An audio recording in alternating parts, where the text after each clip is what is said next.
So you'll get a glimpse of this value in 2 minutes.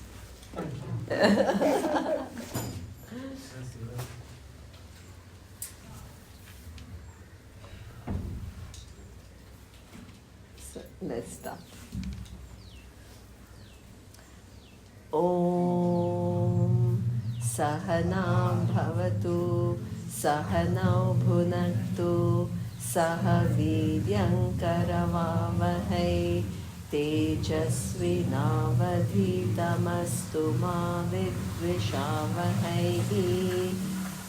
Om Shanti Shanti Shanti.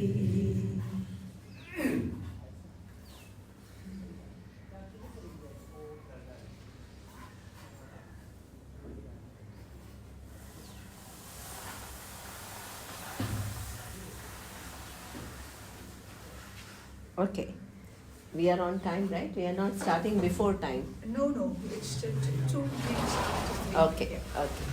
So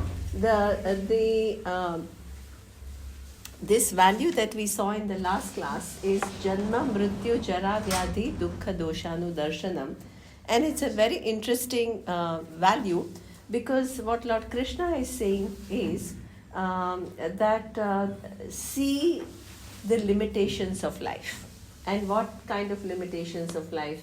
The birth comes with death, Janma and Mrityu. And if you survive death for too long, Jara sets in, old age sets in. And then you see a decline, and that's very hard, right? And even before Jara, old age sets in, there are afflictions, both physical afflictions and emotional afflictions. So this sounds like a depressing value, right? That you see life for what it is, and what it is all about, the hard facts of life, right? But if you really dig a little bit deeper, then it is a value of what? Acceptance of reality, not to be maladapted to what is. Not living from your own world of what reality is, but to see that this is what life is all about. But more importantly, develop, if you understand that everybody's life journey includes all of this, nobody can escape it. You don't feel like a victim. You don't feel like, oh my God, why is life treating me like this? Right? But what you do is develop resilience and have the ability to face situations. If you are, able to see that, this is what life entails. Living life entails going through all these stages, but then emerging as a winner and not a loser. So that means it becomes a value of, not being unaware or unrealistic about what life is all about. And the second and the more fundamental value in this value is that then, you have come with this inherent limitations, but along with it, you have come with great opportunities for moksha. Do you see? You turn it around and make it positive, not depressing, oh my God, life is all suffering. And that possibility is a huge possibility that is given to you as a potential. So don't waste your life in going around in circles. Use this time on this earth meaningfully and get the highest possible. So this is the value, which is a beautiful value. You have to understand the spirit of this value. Okay? So now let's move to the next value. Janma Mrityu Jara Vyadhi Dukkha Doshanu Darshanam. Now the next value is Asaktihi. Okay. Asaktihi is a nice word.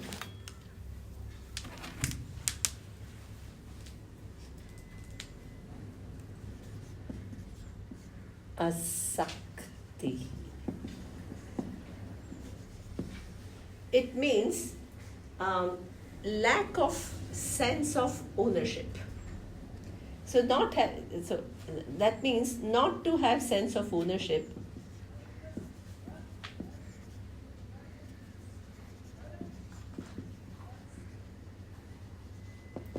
Now, this may seem like a little impractical. Now, suppose you are told, right, you have a legal possession of the house, and suppose somebody tells you, don't have sense of ownership with this house. Then you say, yeah, okay, I want to be very spiritual and I will not have any sense of ownership. Then suppose I say, oh, transfer it in somebody else's name. Then that sense of ownership will definitely re-emerge. So what it means is that we can't make these values lip service values.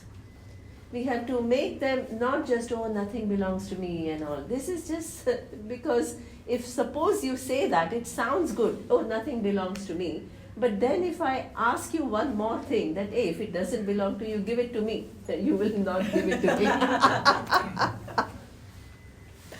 So you don't want to say superficial things that you don't mean. They which sound good, but they don't mean anything. You don't mean it. So what is this value all about?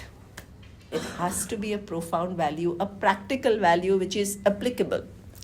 And that is to understand that in reality, what you are only a trustee. You are not the owner of anything. What does it mean? This body has been given to you for a length of time. You don't even know how long. You did not even sit and create the body on your own. You did not even sit and created your mind. You did not create anything. It is just given to you. It's a gift from Ishvara. So who are you? Can you really claim yourself to be the owner of the body? No, because you don't own it. You didn't even, you totally from the beginning you created the materials and you put them together to make it, you can claim ownership. But you did none of it. So now what you have to convert is from ownership to trusteeship. What difference does it make? Is it just the change in terminology, ownership to trusteeship? Trusteeship. Trusteeship. I am trustee. You're a trustee of this body. So what does it mean? This body has been entrusted to you for a length of time and you have responsibility towards this body. You can't just abuse it. Why? Because you're not the owner. So you can't engage in self-affliction. Either emotional affliction by just constantly criticizing yourself or letting yourself be abused or take substances which abuse the body. It's a gift. And it has to be used with responsibility. So this is the meaning of converting ownership into trusteeship. Trusteeship comes with responsibility, valuing what you have been entrusted with, and then using it for proper purposes and not wasting it away, or more importantly, not abusing it. Right? Now, we not only have the ownership with reference to our body, but we also have ownership with reference to our loved ones. And what it means is that's why relationships become challenging, because the more close you are, you feel as though you own that person and you have all the agenda for that person. You don't let the person be. And that person also has sense of ownership towards you. So that person also has agenda for you. So each one has agenda which are unfulfilled and both are unhappy, but both love each other. That's why relationships become entangled. There is a lot of love, but a lot of distortion and disappointment and hurt. It goes along. So this is why when you, again, that person and my time together, again, I don't know how long. So my teacher got me and my husband married, and it was his suggestion because he was doing the same course as I was, and he thought we would be a good match. So he got us married, and you have been to Anekati? Yeah, you've been to Anekati. Yeah. So you remember that temple on the hill, Murugan temple? No. No? Okay. There is a temple on the hill, and we got married there. And one thing was very interesting. After he got us married, he was talking to us for a few minutes. And what he said was something which I still remember. And he said, you know what, I saw you both, and I thought it was a good idea. There was a good match between you two, and you two will do well together. Each one will support the other, and you can do more together than what you can do on your own. So that was a lovely thing. But he said, even I don't know what is going to happen in your life. Nobody knows. What kind of situations will show up, what you have to face, what will emerge. There is so much uncertainty. And there is a lot of noise. Yeah, it is closed. Okay. It is closed.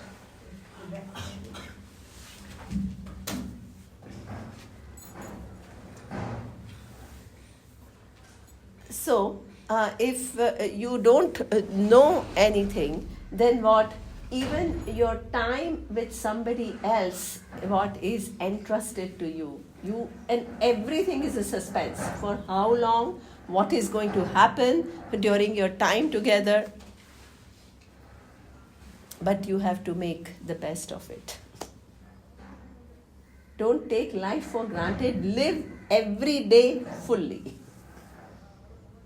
And give your best to life every day. And as things come up, you learn to deal with it. So this is this whole thing that I don't even own neither my body, nor myself, nor my partner. And in my journey of life, people come and people go, and I don't know for how long.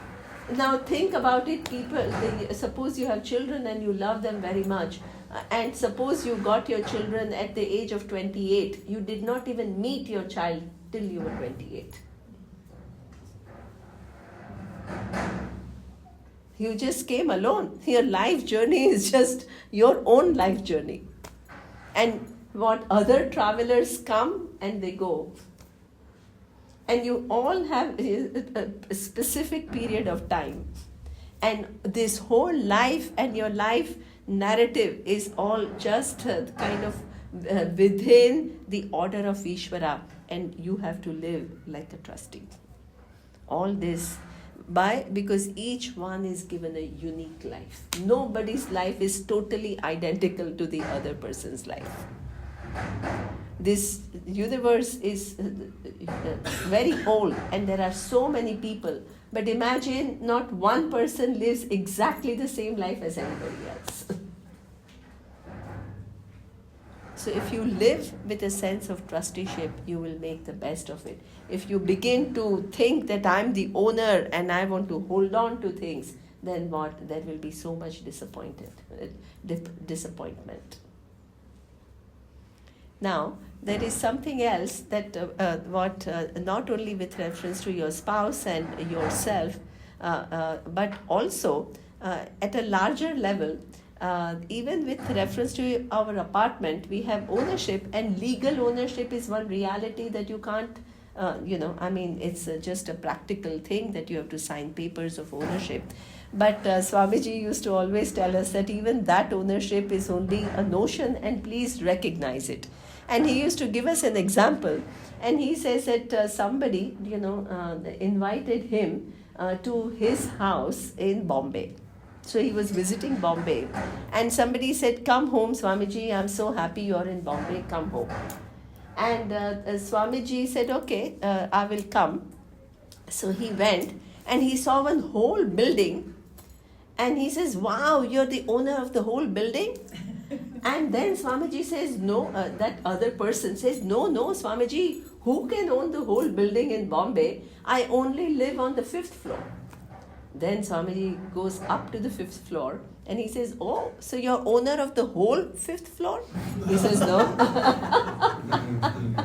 There are 5 apartments on this 5th floor and I have 1, right? So then he goes to this apartment and then he says, so Swamiji is humorous, right? So what he says is, hey, now you tell me in this apartment, what do you actually own? Your right wall is a left wall of your neighbor. Your left wall is a right wall of your other neighbor. Your ceiling is a floor for the top one. And your floor is a ceiling for the below. So what exactly do you own? Then he says, but Swamiji, I own space. He says, since when did you start owning space?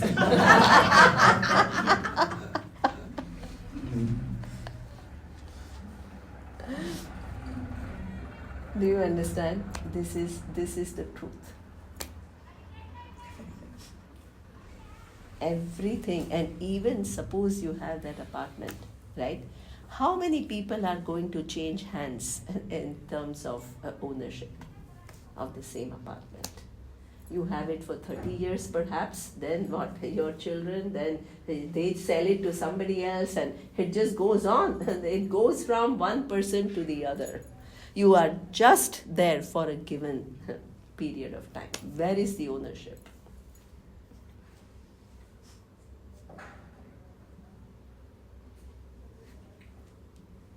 So, and even at a larger level, so trusteeship is a lovely idea because I just want to tell one story. So I was, working with the UN in New York, and there are I don't know if some of you have visited this main building of UN. No, the headquarters. It's quite impressive.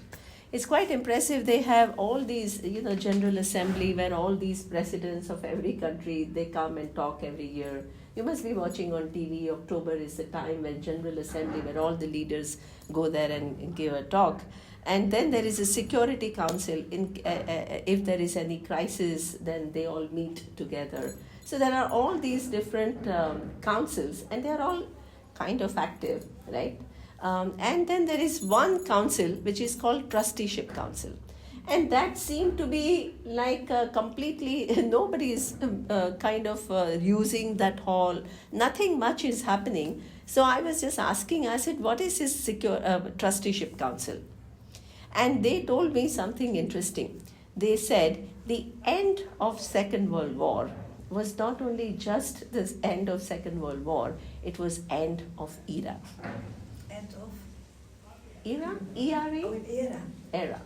Yeah. Yeah. Because today she was talking about a change of era. So that thought came to my mind. She says from 21st January, there is going to be some major planet, some change and things will happen. And so it was interesting. So that came to my mind.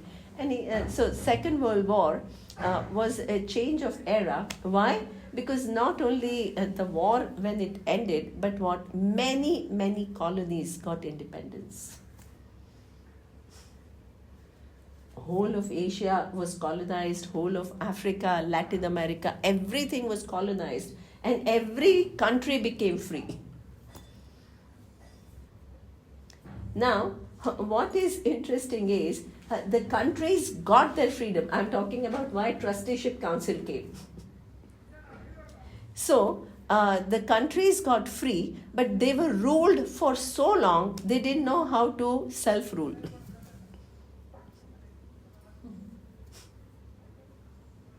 So therefore, the same colonies, right, now, they are no longer the colonial power, so they became trustees.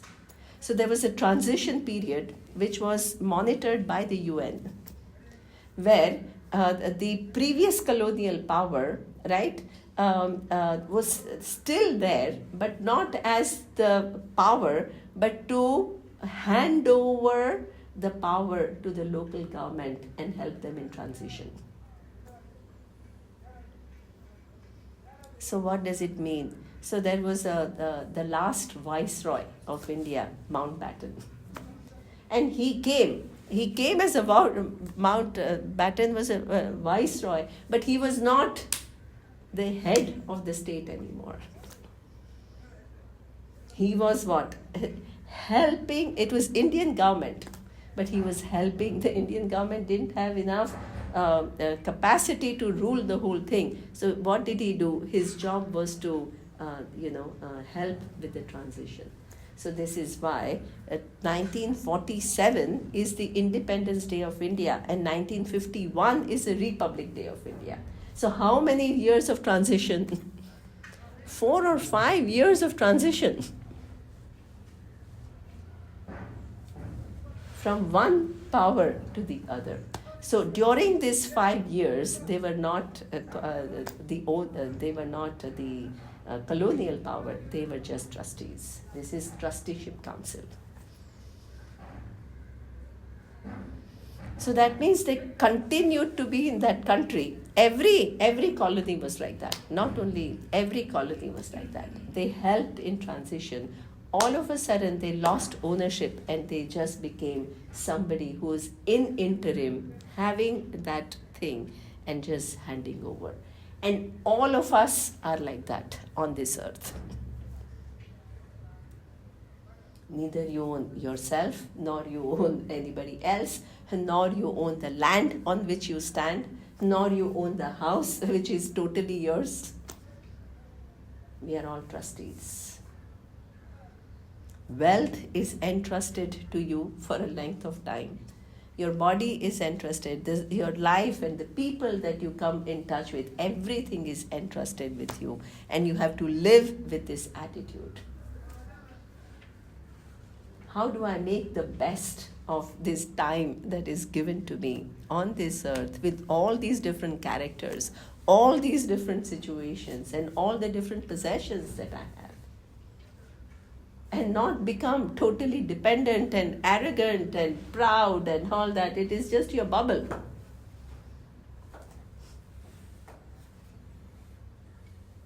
So this is the value of asakti. You can enjoy everything. What is the beauty of this value is you don't have to reject life. You don't have to reject people. You don't have to reject the land on which you stand. But understand that it is a gift from Ishvara for a length of time.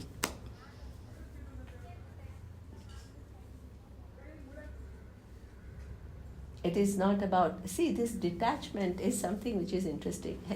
If you own something, you have to detach. If you don't own anything in the first place, what will you detach from? There is no need to detach. Just recognize that everything is just, life is a gift and everything else is a gift for a certain length of time. Trusteeship. Asaktihi. Anabhishvangaha putra dara grihadishu. So it is very similar to this value, and that is the next one. Does anybody have any question about this value of trusteeship? Is it clear? Yes. Yeah. No, sorry. Any comments? Please talk. Huh? I'm not here to give you one big lecture. And if you want to. Otherwise, it's okay.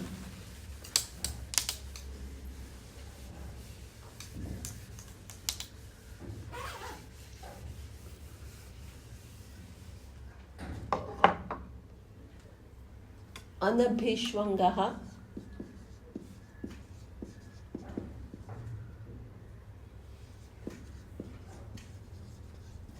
putra dara grihadishu. Very similar to asakti. So what? A certain amount of objectivity when you deal with three things are talked about. Putra is son or children. Dara, spouse. Griha. Griha is home.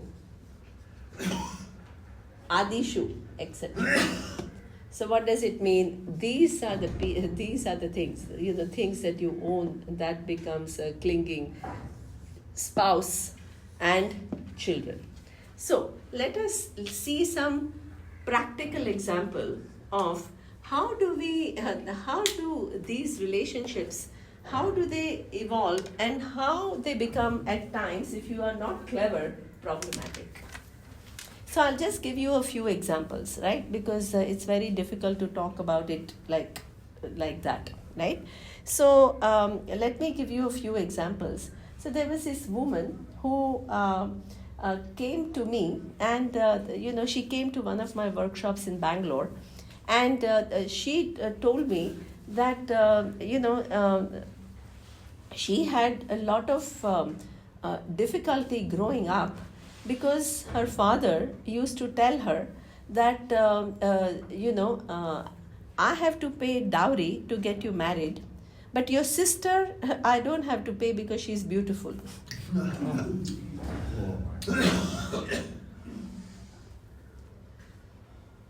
Now imagine when you are a young innocent child and you hear something like this from somebody that you love so much. This is why it's incredible when people come and tell me what they have gone through. And none of these stories are untrue. All of them are true. It really, I said, my God, what all people are carrying within them. But what I want you to see is how things evolve in life, right? So then and he kept repeating that. And then what happened is, she says that I was just feeling so hurt. Then she was married. And when she married, she carried this thought in her head. Imagine when you are starting a new relationship, you start with this feeling. Your husband did not say anything. It is her. She is carrying what she has heard from her father. And she says, this man perhaps is marrying me only because of dowry, for money. So that is something that she said, my God, it is such a difficult thing. So that means, then I said, then how is your relationship with your husband? She says, not very good. Why? Because at a starting point of a relationship, if you're carrying such a burden, every small thing he does, he may not even mean it. What will you do? You will interpret it in a certain way, that, see, he doesn't value me. Because you have preconditioning that he doesn't love me and he's just with me for money. Now, what happened is that she felt that when she has had a child, then she felt that, she wanted to give very good and healthy childhood to her son because she missed out on it herself. So in an attempt to give him a healthy and secure childhood, she became overprotective. And as she became overprotective, what will happen? A child, when a parent is overprotective, what will they do? Rebel. So now, look at this. She is holding a grudge against her father, but she doesn't realize that through her own doing, her relationship with her own husband and her child is miserable. So what happens is we keep carrying the mistakes. And we are just caught in those mistakes. We don't pull ourselves out of those mistakes. So what then can happen is, then you are unhappy. Now, so I asked her, I said, did you try anything to, help yourself? Because when she came to my workshop, she was almost 50 years old, right? So I asked her, what did you do all these years to help yourself? So she said she went for some self-help workshops and all. And they told her that, yeah, what you actually have is lack of self-love. So, because you heard that, you are not pretty. What was the antidote to that? So they told her to stand in front of a mirror and look at herself and say, I'm lovable, I'm lovable, I'm lovable. But then I said, did it work? And she said, no, because it seemed fake. Yeah.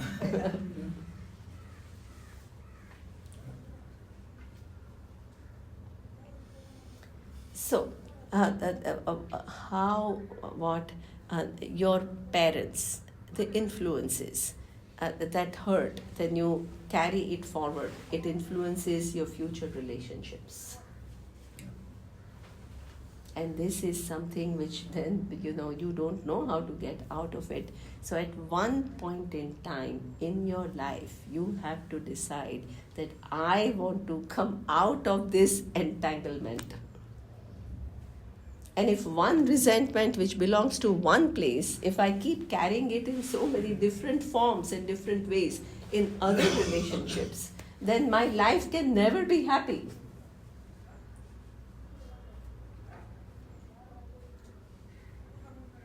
So I take charge and I change the whole course. It is in my hand if I decide.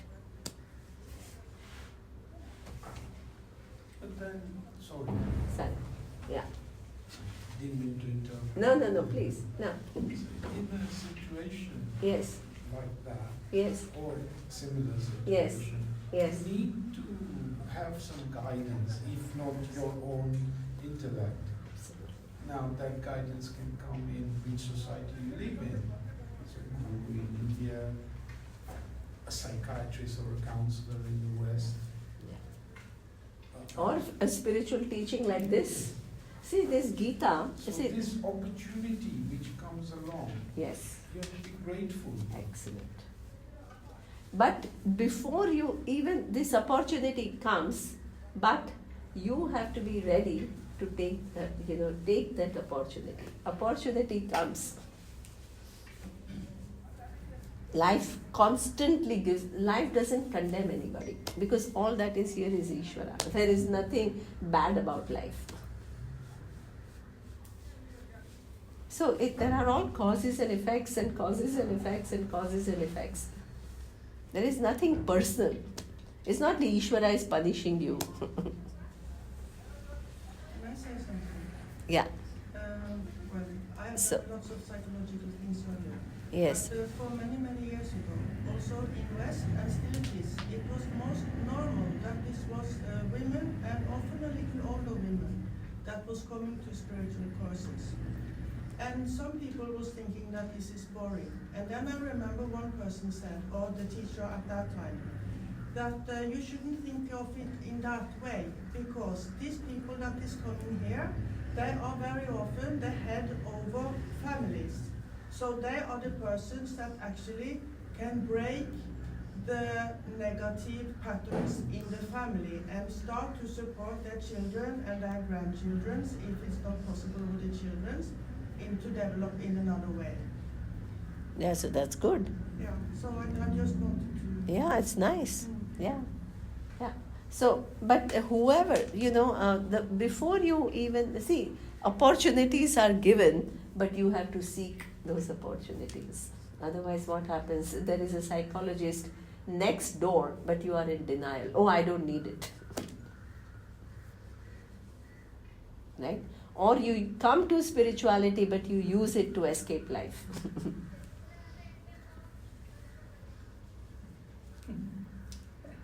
So that means that the opportunities are there. This is why, right? I keep saying that why is Lord Krishna talking about these values? Because you need to sort this out first. If you try to bypass your life and then it doesn't work, really it doesn't work. So this is why this entanglement is something which is complex. It's a complex thing and opportunities are there, and many different avenues are there, but you have to help yourself. And you have to decide that I want to get well and I don't want to repeat the whole cycle again. So that reminds me of a lovely story by Leo Tolstoy. It is a lovely story. It's a simple story, but it's a very interesting story. So, as all of you know, Leo Tolstoy was a great philosopher, and he wrote a short story called Forged Coupon. And what is the story? The story is set in Russia, in Moscow, and there was a father on a Sunday. He's reading a newspaper, and a little boy comes to him and tells him, Father, today is the first Sunday of the month.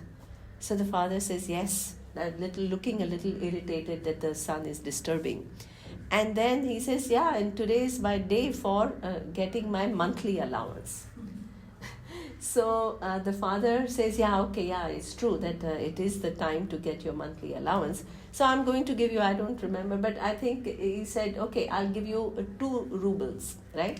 So the son says, but this month, father, I need a little more. I need about 10 rubles. So he says, why?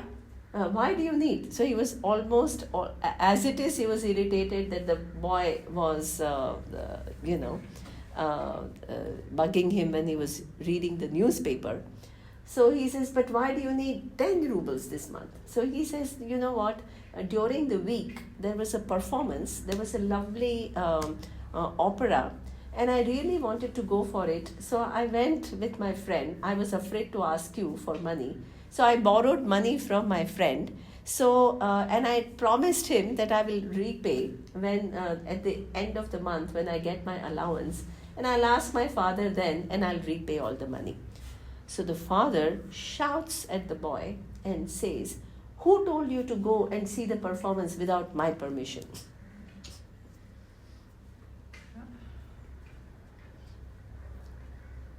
So now, I'm not going to, entertain. This is totally irresponsible. You have to ask me first before you do anything. And therefore he says, I'm just going to give you 2 rubles and you figure out how you want to repay your friend. Now, the little boy is just so surprised. And the father gives him, the name of the short story is Forged Coupon. So the father gives him 2 rubles, but not as currency note. He gives a coupon of 2 rubles. Now, the boy doesn't know what to do. The boy, on one hand, feels responsible that I have to repay my friend, I have promised. But my father is like totally dismissive of me. He's not only not giving me the money, but shouting at me on top. So what do I do now? So he goes to his friend and he says, can you please lend me 8 rubles because I have to pay back this friend. I promised him I'll pray and I'll slowly I'll pay you back. That other friend says, I don't have any money like this kind of a money to give you, but I have an idea. He says, what is your allowance? 2 rubles. How do you have it? I have a coupon. Oh, I have an idea. What is the idea? You write 1 on top of that, in front of the 2. It will become 12. So it will become 12 rubles and you've solved your problem. What we'll do is, right, we'll go not in our neighborhood because everybody knows us. We'll go a little far and we will go and buy some sweets worth 2 rubles, and we'll give the coupon of 12 rubles. And what will happen? You will get 10 rubles back. So now look at this. You will have your 2 rubles of allowance, which is with you. You will have some sweets, and you will be able to repay your friend 8 rubles. This is a plan. Now, what is the first reaction of the boy? This is cheating. This is lying. I can't do. But now the boy thinks, what are my options? I'm stuck. I don't know what I can do. So maybe it is a plan. So he agrees with his friend. So what do? They go a little bit far away, not in the same neighborhood. And two innocent boys enter a shop, right? And there is a shopkeeper. And she sees these two little boys. They want sweets worth 2 rubles. And they give her this coupon, and she doesn't notice anything. So she takes this 12 ruble coupon and she gives them back 10 rubles and gives them sweets. Now the boys think that the problem is solved. So immediately this boy runs and repays his friend 8 rubles, and he has sweets and he has 2 rubles. So he thinks, wow, I'm so clever and my friend is so clever, we've solved the problem. Now what happens is, this is Leo Tolstoy. The story goes on. This is not the end of the story. So what happens is, the scene turns to this shopkeeper who sold the sweets and gave these 10 rubles to these 2 boys. So in the evening, her husband comes and they are doing the accounts. And as they are doing the accounts, the husband notices that, hey, he asks her, what is this? And she says, no, there are some 2 boys who came and they bought some sweets and they gave me this coupon of 12 rubles and I gave them 10 rubles back. And then he starts shouting at her, you are so stupid. You can't even figure this out? I mean, clearly it is forged. And it is all just, and you are so gullible. I can't trust you with such a small thing. You're messing everything up. So that means there is a huge fight between the husband and wife. And what is wife thinking? Why did I ever marry this man? He's always critical of me. He makes so many mistakes and I just have to let go. But I make one small mistake and he is like making me feel like a stupid person. My parents told me not to marry him, but I was so gullible. So what happens is that there is this huge fight between 2 human beings, right? Husband and wife. Now, what happens is this husband anyway wants to get his money back. So he finds another way to get rid of this forged coupon. So what does he do? He says, now how do I get rid of this coupon? Who everybody will figure out. It's hard to cheat somebody. Then he comes up with a plan that let me go a little bit to the countryside because Russian winters are very severe. And what I will do is I will buy this log of wood for the winter to keep me warm. And the peasant will not even notice anything. So I will get rid of this 12 forged coupon and I'll get what? Wood which will last for great part of winter for me. So he goes to the countryside and he he goes and he buys the wood worth 12 rubles and he gives the coupon. Now the peasant doesn't notice, so he takes the coupon and this man gets his lot of wood. He is happy. He thinks it's the end of the story. Now the scene turns to this peasant who took this 12. He is so happy. It was a windfall for him that all of a sudden somebody came and bought something in bulk. And he wanted to go and celebrate. So he wanted to have vodka. So he goes to the local bar and at night to celebrate his big gain. And then he has a few drinks and then he pays through the ruble and the forged coupon. And the owner of the bar recognizes and he immediately calls the police, and this man is in jail. And so on. It's an interesting story. Now, why am I telling you this story? Because for these chain of events, suppose I ask you, who is responsible? The father. Okay, the father is responsible. Anybody else has any other answer? Everyone through the chain. Excellent. Everybody through the chain is responsible. Why? They take it and they pass it on. They take it and they pass it on. And they think that they have freed themselves from the problem. First it is father, but later on it's the son who decides to cheat, and rather than thinking about some other ways, then it is this shopkeeper, then it is so what this is what we all do in life.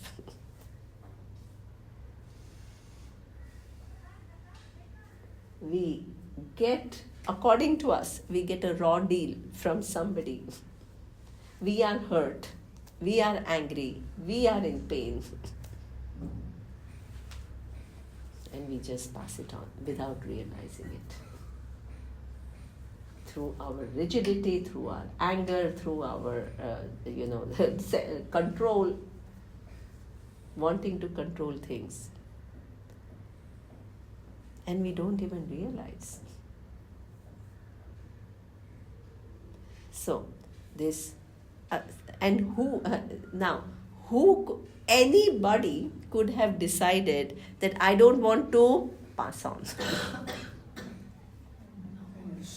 Stop the chain. Yeah. And we can also do it with reference to our own life. Stop the chain. Take the loss.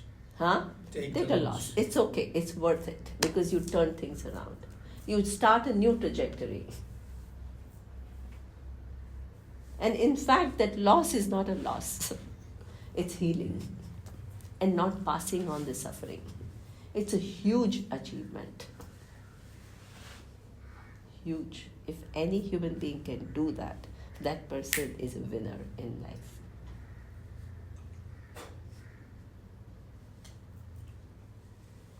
So, this is something that we take on things and we pass it on, and at any given point in time, you can undo the distortions in relationships and you can start on a fresh, honest note and not keep the chain going.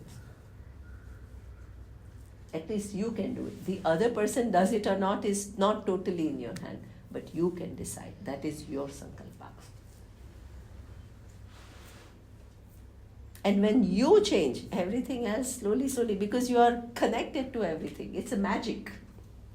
Everything else begins to change slowly. So, this is Anabhishwangaha Putradara Grihadishu. Now, what is the next value? Could we open the window a little bit now because it's Yeah. and now It is there's no hot. noise Yes, anymore. there is no Can noise. we- Yes. Thanks.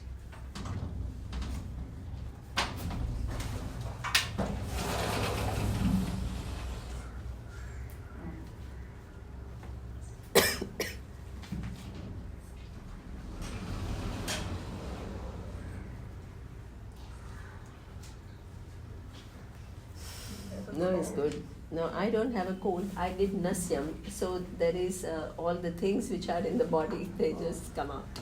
So, Anabhishwang, okay. Nityam samachittatvam ishta anishta upapattishu. The next value.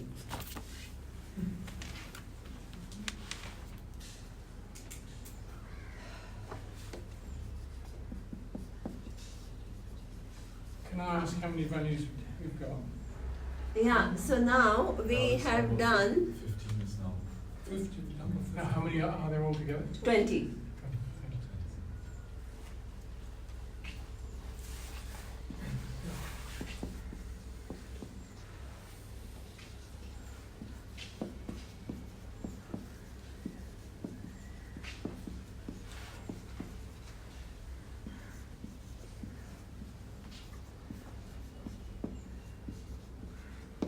Nityam samachittatvam ishtha anishta upapattishu.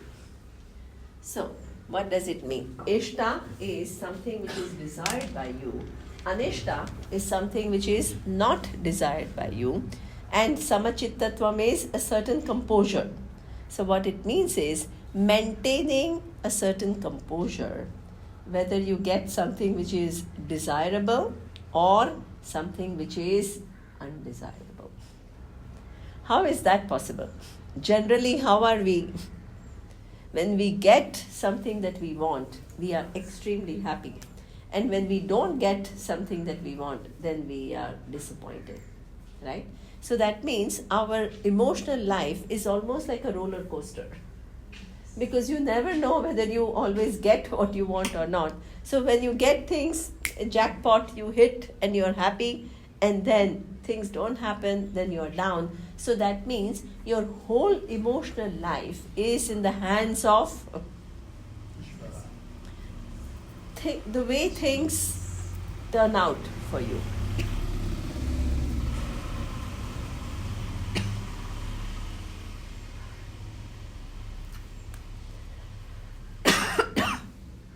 Is it too much, Dobbs?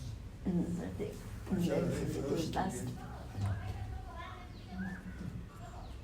That you can keep open, just this one. Just and keep little open. Don't close the whole thing. Yeah. So then your whole emotional life is in the hands of what the world decides whether you feel happy or you don't feel happy. You're always in the hands of situations and they decide your well-being, right? Now, what is Lord Krishna saying? Maintaining a certain composure, whether you get what you want and whether you don't get what you want. Now, suppose if you try to follow this value without understanding the larger picture, what will happen is you will become what we call a little pseudo, right? You begin to tell yourself, I should not be affected by the world.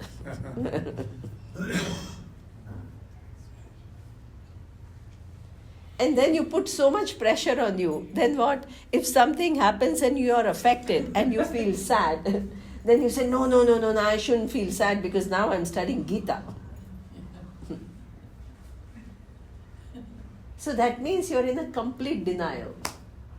And you don't want, you're not even in touch with what is really going on with you. And you just want to create a scenario that nothing affects me.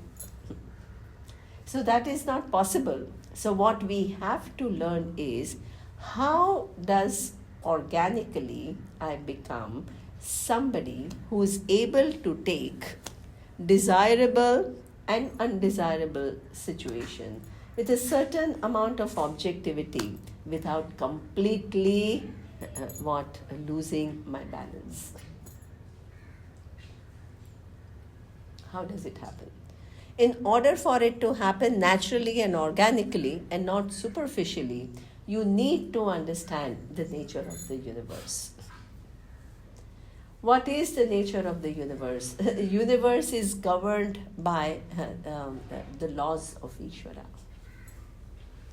So that means whatever comes to you is not random, it is not unfair, but it is governed by cause and effect relationship, which is infallible in nature. Ishvara doesn't make a mistake in judgment because it's in form of laws, just like gravity doesn't make a mistake. So that means that I can have my preferences, but if things do not happen according to my preferences, what is the conclusion that I make? Is the world unfair because things didn't happen as I wanted? Is it the world random, or am I a victim? No. That there are these infallible laws which govern. This is what we call, in technical terms, law of karma. Law of karma is something that we need to understand well. Because if you don't understand it well, it becomes a problem. So, anything that is happening to me in my life is governed by laws. There is nothing personal. So, if you convert it into a personal language, Ishvara is punishing me for all my bad things that I have done, then you will be always in a guilt trip. You'll never be able to come out of it. This is why you first have to understand the nature of Ishvara is just this intelligence which manifests the whole universe and creates laws by which the universe is governed. Impartial, impersonal, unbiased.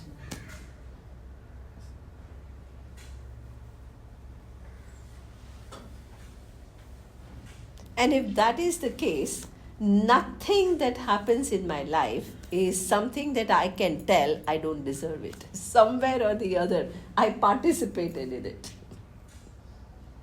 But now that the situation is in front of me, how am I going to address or how am I going to face the situation? If I'm completely carried away with an emotion of rejection or anger or resentment, I cannot be lucid enough to decide my response in that situation. If my response comes from anger, it is going to be yet another distorted response. So I have to break that chain, like in that story of Tolstoy. Okay. Time is up. So, now in the next class, what we will learn tomorrow is how do you break that chain and how this law of karma, remind me, right? What is the right understanding of this law of karma? Because there are certain confusions which are dangerous. So, we have to clear those things, right? So, I will talk about it tomorrow.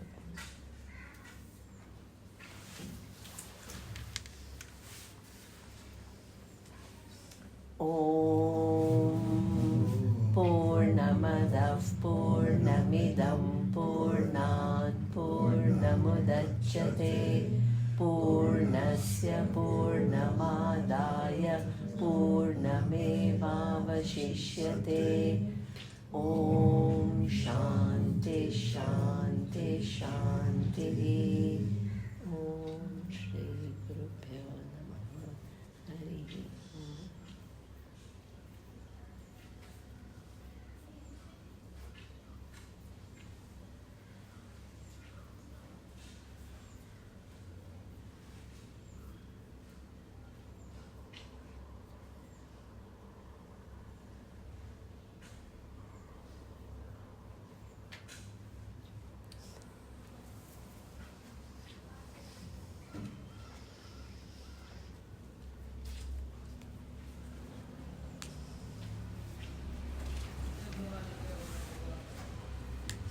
I'm looking forwards for this topic. Yes? Yeah,